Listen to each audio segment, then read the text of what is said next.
All right, so new on the podcast. This is our first time doing this. We are going to start doing Q&As from our listeners. So if you're not following us on Instagram or Facebook or Twitter, actually, I have a solid 6 followers on Twitter. So if you want to be the 7th, you can do that. I made it like 5 days ago, so it's great. So I put a Q&A out there, and I said, hey, I'm gonna be interviewing a brand expert and social media expert. What questions do you have? And so I have some very bare bones questions, just like, simple questions. And I have a couple more like conceptual questions. Okay. So I'm going to go through these questions real quick. So if you're just hopping on, if you're just watching this specific clip on YouTube, welcome to the channel. And let's jump into the segment of our Q&A. First question. This question comes from David. So David, thanks for this question, brother. What's up, David? What is the breakthrough moment that helped you know exactly what your personal brand is? And how is it different from the brands of the other companies you own? My breakthrough moment, if I had to just point to one thing, was probably when I switched my original business Instagram that I created. It was called Brand Your Business. Okay. So it was a very generic kind of corporate name. And we ran a lot of content through that. And I never would see any real return, any real leads or connections that came through that activity. And so I didn't use it much, right? It was kind of like it was an opportunity for presentation on the platform. And then I started a professional page for myself with my name.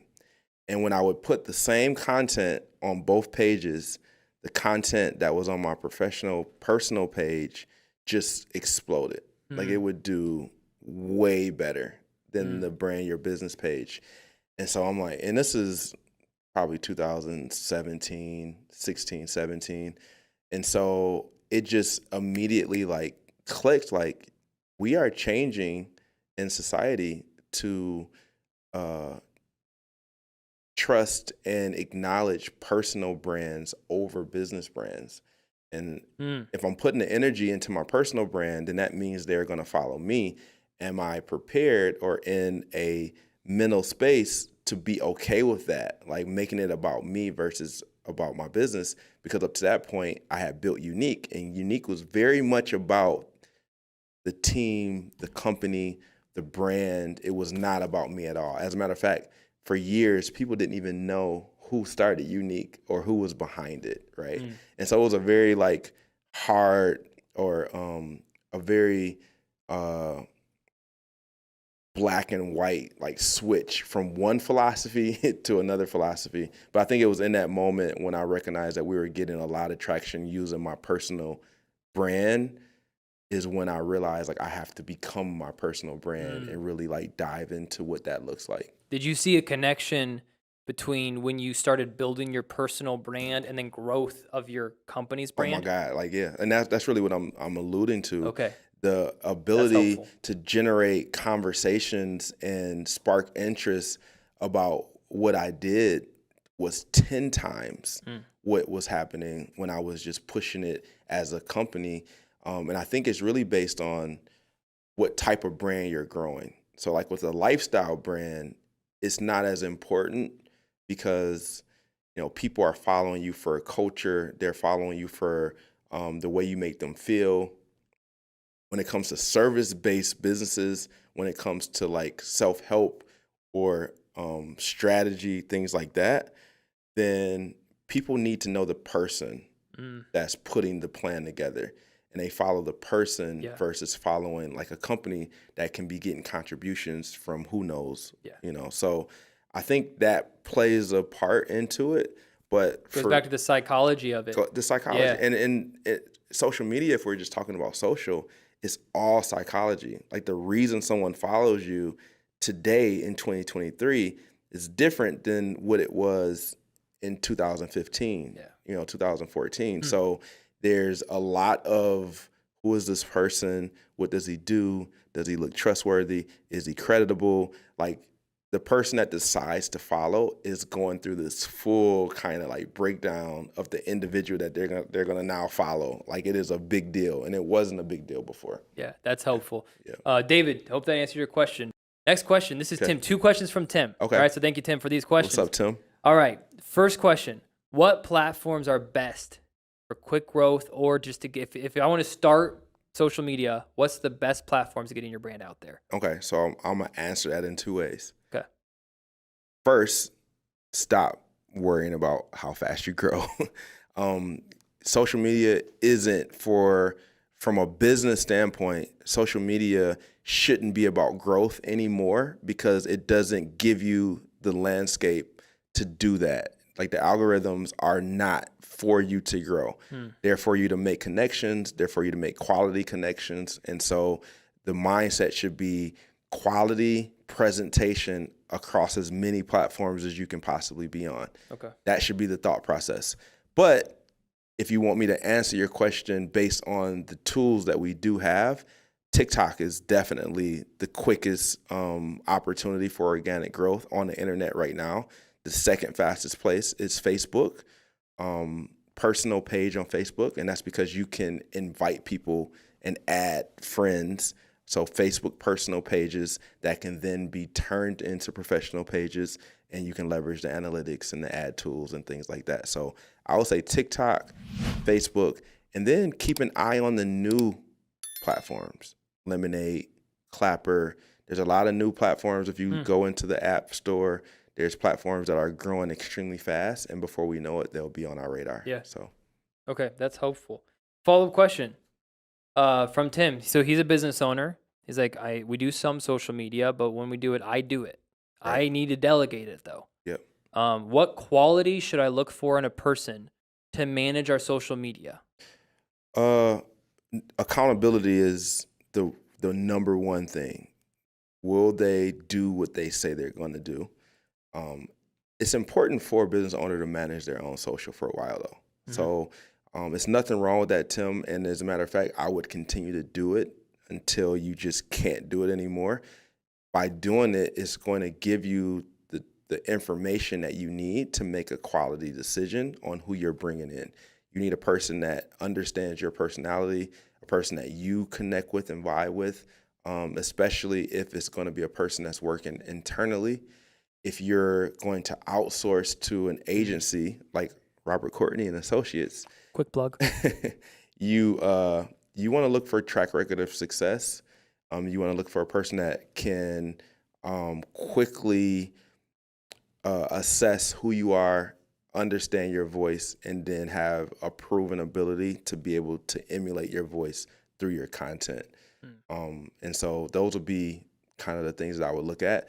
But my quick answer is accountability is probably the most important thing. Yeah. You just want someone who is going to do what they say they're going to do and is going to consistently put out the information and the content that you need. I love it. I think accountability, and then to kind of add what you said with emulate, they need to be a good listener. So if you are hiring internally, is this person going to be able to emulate the brand that you want to emulate? Exactly. That's perfect. Yeah. Yeah. I love it. All right, next question. We have a couple just unnamed, just like quick text. I didn't write their names down. Okay. How many times should I post on social media each week? Minimum, you should be posting twice a day across all the platforms that you're active on if you want to see any type of traction on those platforms. But as much as you possibly can. Last month, I put out 260 pieces of content across 3 platforms. And that's stories, reels, photos, just across the board. Correct. Okay. So, and that's really Facebook, Instagram, and TikTok were the 3 platforms that I personally live on consistently. But I would say anywhere from 200 to 300 pieces of content is kind of like a sweet spot for the average individual.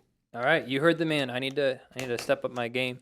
So 2 times a day, that includes stories on Instagram. Yes. That includes just any type of like communication out. Yeah, honestly, 2 times a day should be, if we're including stories, you're probably at like 5 times a day. But 2 times a day at a bare minimum. Okay, that is helpful. All right, Next, we're gonna get into a little bit more branding when it Okay. comes to branding on social media. How does branding fit into your social media strategy? Does it need to all be aesthetically uniform, or follow the same general template? Excuse me, or same general Template. template, Yeah. or is there room for a little bit of randomness?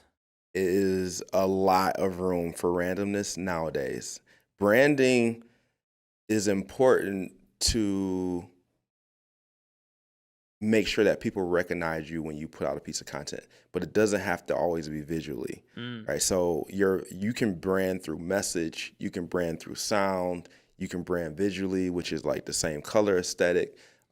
But it is important to create elements of branding. It's just not as important for it to only be visual or always be visual. Because when people think of branding, they always think about like colors and fonts Yeah. and things like that. But social media has given us the ability um, to connect all senses, right? So we can That's a connect great point. the way we listen, we can connect the way we see, the way we internalize. And so do something consistently, but do something consistently that comes natural to you. And if finding templates and colors is stressful, then pick something else to make sure you're consistent. It could be every time your video comes on, you say the same thing. What's up, guys? It's your boy Robert Courtney.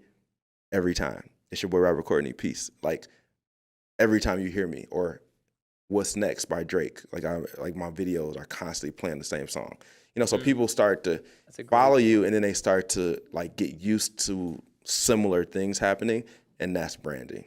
Yeah, that's a great point. Branding's not just look. Branding is also how it sounds, Yes. how it makes you feel. That's Yeah. really good. Yeah. Thank you. All right, next question. Are we good on? We're good on time. We're Yeah, doing pretty good. Okay, you're cool. good. All right, next question. What is when it comes to platforms? So we already asked what's the best platform, but does it dictate? Does it depend on the platform based off of the age of the demographic I'm going for my clientele? And what would you say would be a good platform for young clientele versus middle age versus old? If that makes sense. Or So does it not matter and just post on all? every platform has every age group and every demographic. So it just matters if you're just starting out, it's probably a better strategy to cast a wider net, right? So if we're just attempting to cast a wider net, then you will want to think about playing on a platform that's going to have more of your demographic on it. And so if it's a younger clientele, it's more likely that there's more young people on, say, TikTok. But also, the fastest growing population on TikTok is an older clientele, right? So both things should be taken into consideration. It could be you are attempting to capture a older audience, and because they are coming into this platform at a faster pace, your ability to connect with that older audience, although there's more older people, say on LinkedIn or Facebook, Sure. it may be easier to connect with them on TikTok. So I would, if I'm consulting, I would eliminate the thought process of I need to be on a certain platform for a certain demographic. I would think about putting out content that's contextual to that platform in the way that it's going to be internalized by everybody on the platform, and not think about it in terms of how old people are or who's the most people on a specific platform. Yeah, so it's kind of like sometimes we get in our heads so much about the analytics that sometimes we just need to go fishing. Yeah, you know? need to go fishing, but I think context. So you got analytics, which is like numbers and data, but you have context. A professional post that only has one layer belongs on LinkedIn.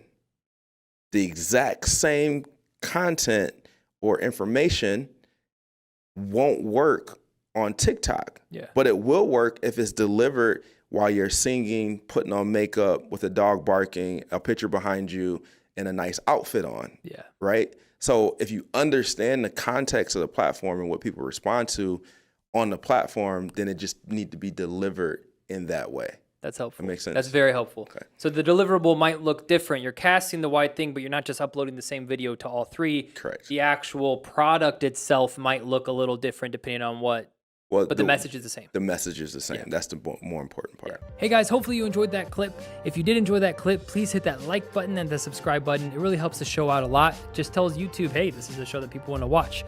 So I'd appreciate if you did that for me. Thank you guys for watching. We'll see you guys on the next clip.